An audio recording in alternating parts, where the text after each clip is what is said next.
যে আমরা জানি কৃত্তিবাস রামায়ণ রচনা করেছিলেন, কিন্তু এখানে একটা মজার আছে যে পশ্চিমবঙ্গ এত অঙ্গাঙ্গিভাবে জড়িত রামের সঙ্গে, ভারতবর্ষের ও আর কোনো প্রদেশ রামের সঙ্গে এতটা জড়িত নয়। সেটা হচ্ছে গোটা ভারতবর্ষে 37 রকমের রামায়ণ পাওয়া গেছে, 37 রকমের। আমরা তো জানি শুধু কৃত্তিবাস রামায়ণ, গোটা ভারতবর্ষ থেকে এরকম 37 রকমের রামায়ণ পাওয়া গেছে। মজার ব্যাপার হচ্ছে তার মধ্যে 25টা রামায়ণ শুধুমাত্র বঙ্গ থেকে পাওয়া গেছে, বাকি 12টা পাওয়া গেছে রকমের রামায়ণ, শুধু বাংলাতে রকমের টোটাল রামায়ণ, তার মধ্যে 25 রকম প্রমাণ আছে, একদম সমস্ত বাংলার মানুষকে সমস্ত তথ্য প্রমাণ। এবং আরো একটা মজার ব্যাপার হচ্ছে রামায়ণ, বাল্মীকি রামায়ণ থেকে প্রথম ভারতবর্ষের যে মহিলা কবি রামায়ণ লিখেছিলেন তার নাম চন্দ্রাবতী। তিনি পশ্চিমবঙ্গের লোক, তার বাবার নাম হচ্ছে দ্বিজ বংশীমাধব, তিনি মঙ্গল কাব্যের রচয়িতা, তিনি মনসামঙ্গল লিখেছিলেন। তার মেয়ের নাম হচ্ছে চন্দ্রাবতী, তিনি প্রথম ভারতবর্ষের মহিলা কবি যিনি রামায়ণ লিখেছিলেন বাল্মীকি রামায়ণ থেকে নিয়ে। তার মায়ের নাম হচ্ছে সুলোচনা। দীর্ঘদিন ধরে তো বাংলার সাথে ওতপ্রোতভাবে, দীর্ঘদিন মানে হাজার বছর ধরে বাংলার পরতে পরতে, বাংলার ভাস্কর্যে, বাংলার সংস্কৃতিতে, বাংলার নাচে, বাংলার গানে রাম জড়িয়ে আছে। বাংলাতে দুটো সীতাকুণ্ড আছে, একটা হচ্ছে চট্টগ্রামের সীতাকুণ্ড, একটা হচ্ছে পুরুলিয়ার সীতাকুণ্ড। মানে চট্টগ্রাম থেকে পুরুলিয়া তার হাজার বছরের ইতিহাস যদি খোঁজা হয় শুধু রামের ইতিহাস। বৈষ্ণব, যেটা এইমাত্র একজন শুনলাম, একজন রাজনৈতিক নেতা বললেন যে জয় শ্রীরাম স্লোগান, সেটা এখনকার সময়ের, আমি একটু মনে পড়াচ্ছি যদিও আমি রাজনীতির লোক নই, সেটা হচ্ছে জয় শ্রীরাম স্লোগানের মূল উদ্গাতা যদি ধরতে হয় তাহলে চৈতন্যদেবকে ধরতে হয়।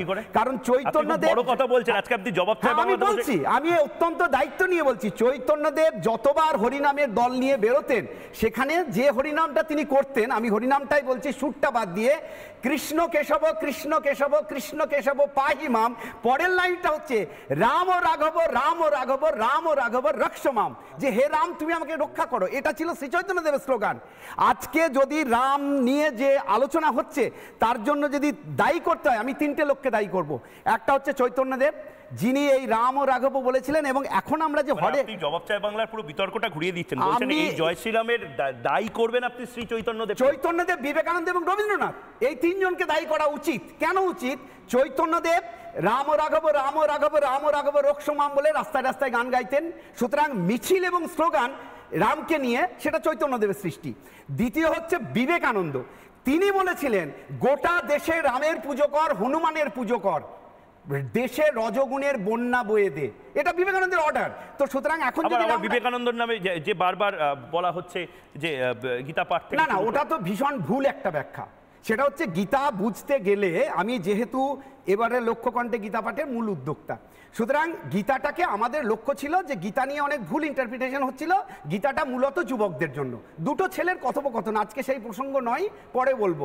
আমরা চেয়েছিলাম গীতাটা যুবকরা হাতে ধরুক, আর ওই গীতা হাতে ধরতে গেলে যে শক্তির প্রয়োজন সেটা ফুটবল খেলা থেকে আসতে পারে।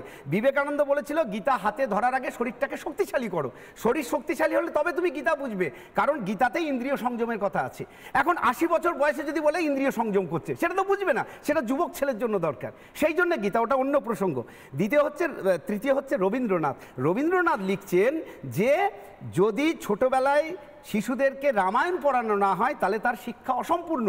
যার ফলে এবারেও পৌষ মেলার যদি অনুষ্ঠান সূচি দেখেন, শান্তিনিকেতন পৌষমেলা সদ্য শেষ হয়েছে, সেই অনুষ্ঠান সূচিতে রবীন্দ্রনাথের সময় থেকে এখনো পর্যন্ত প্রধান লোকসংস্কৃতির উৎসব হচ্ছে রামায়ণ গান, যেটা 7ই পৌষ বেলা 12টা থেকে শুরু হয়, 4টায় শেষ। 2023 সালেও এটা 2023 সালে হচ্ছে, মানে 100 বছর ধরে হচ্ছে। তখন কোনো রাজনৈতিক দল ছিল না, কিছু না।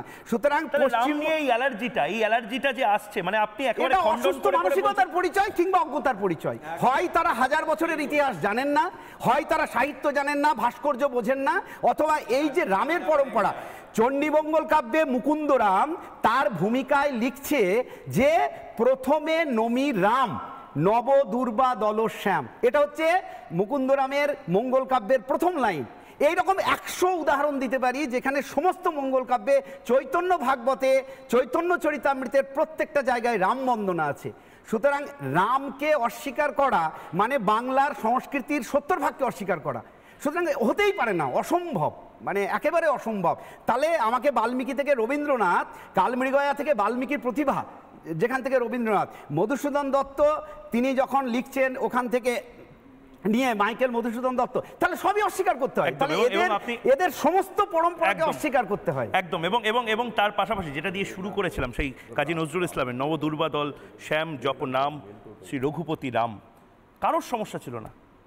1000 বছরের ইতিহাসে বাংলার কারোর সমস্যা ছিল না। সমস্যাটা আসলে কার এবং কি কারণে মমতা বন্দ্যোপাধ্যায়দের মনে হচ্ছে যে রামটা আসলে অ্যালার্জির কারণ, তার জবাব বাংলার মানুষ চেয়ে যাবে। আমি ময়ূখ রঞ্জন ঘোষ জবাব চাই বাংলাতে আবার প্রশ্ন করবো এটাই,